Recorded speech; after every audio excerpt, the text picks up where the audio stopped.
बात और पूछना चाहूँगा, आप हमेशा एक सक्सेसफुल पर्सन रहे हैं, सक्सेसफुल नेटवर्कर रहे हैं, एक सेलिब्रिटी के रूप में आपको हमेशा पूछा गया है, देखा गया है।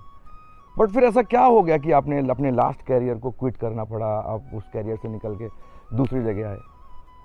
ये एक ऐसा सवाल है जिसका जवाब शायद कभी भी दिया नहीं जा पाएगा। जी। हमने कैरियर को क्विट नहीं किया जी। आप अच्छी तरह जानते हैं, हम बेवकूफ़ बन गए। बहुत बड़े। हम दुनिया के सबसे बड़े बेवकूफ़ बन गए, और किन्होंने हमें बेवकूफ़ बनाया ये भी सबको पता है। करेक्ट। तो ये एक ऐसी दुखती रग है ना मेरी लाइफ की, कि जो मुझे हमेशा परेशान करती रहेगी। मैं क्विट नहीं करना चाहता था, सच बताऊँ भाई, ठीक है। मैं अपना काम जो कर रहा था बहुत अच्छी तरीके से कर रहा था, काम बहुत बढ़िया। वहाँ परेशानियाँ थी, फ्रस्ट्रेशन था, पॉलिटिक्स बहुत ज़्यादा थी, क्वेश्चन मार्क्स बहुत ज़्यादा थे, लेकिन फिर भी एक सिस्टम था जो एस्टेब्लिश हो चुका था, और वो सिस्टम बहुत अच्छी तरीके से काम कर रहा था। चलो ऊंच नीच तो होती रहती है जी, लेकिन सच्ची बात यह है कि हम बेवकूफ़ बन गए, आप भी बने। हाँ, बहुत लंबे समय तक। हाँ, 26 सितंबर को ये बात सर्टिफिकेट के साथ पता चल गया कि कितने बड़े बेवकूफ़ बने हम। हाँ। बेवकूफ़ हम कई सालों से बन रहे थे जी। ऐसा नहीं है कि हम अचानक से अगस्त में बेवकूफ़ हम कई सालों से बन रहे थे अनुभक्ति में, लेकिन 26 सितंबर को क्लियर कट हो गया और हमको सर्टिफिकेट मिल गया कि भैया you are the biggest fool in network marketing industry. Correct. और वही एक कारण था कि उसके बाद एक रास्ता चुनना था। 3 ऑप्शन थे। एक ऑप्शन तो ये था मेरे पास कि मैं नेटवर्क इंडस्ट्री को हमेशा के लिए बाय बाय कर दूं। एयरफोर्स की पेंशन मिलती है, ठीक ठाक पैसे कमाए हुए हैं, गांव में ज़मीन जायदाद है, घर खरीद रखा है अपना, बेटी पढ़ लिख चुकी है, वो अपने करियर के प्रति बहुत सजग है।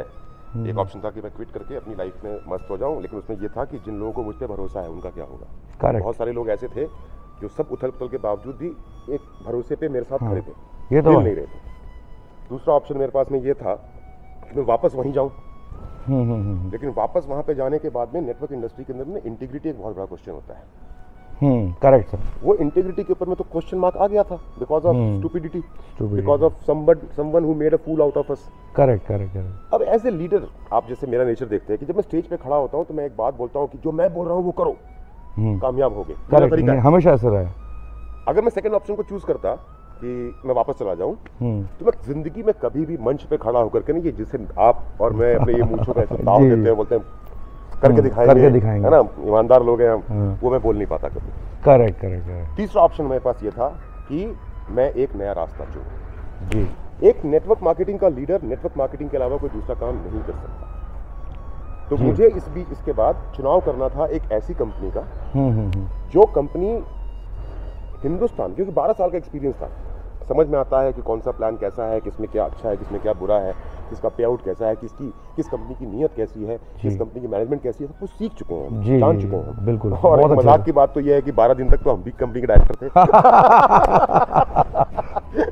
अपना घर वर सब कुछ, बिल्कुल 12 दिन की डायरेक्टरशिप थी भाई अपनी। बड़ा जबरदस्त मजाक था सर। हाँ, तो अब ऐसी कंपनी को चुनना था जहां पर सब चीज प्लस ही हो, और सोच समझ के सब कुछ देखने के बाद मुझे लगा कि हिंदुस्तान के अंदर में जो कंपनी सुबोध सर ने बनाई है रूट प्योर, क्योंकि सुबोध सर ने अपने 14 सालों का नेटवर्क मार्केटिंग का एक्सपीरियंस इस कंपनी के अंदर में झोंक दिया। करेक्ट, बिल्कुल। संजय तिवारी सर ने अपना 14 सालों का नेटवर्क मार्केटिंग का एक्सपीरियंस में झोंक दिया।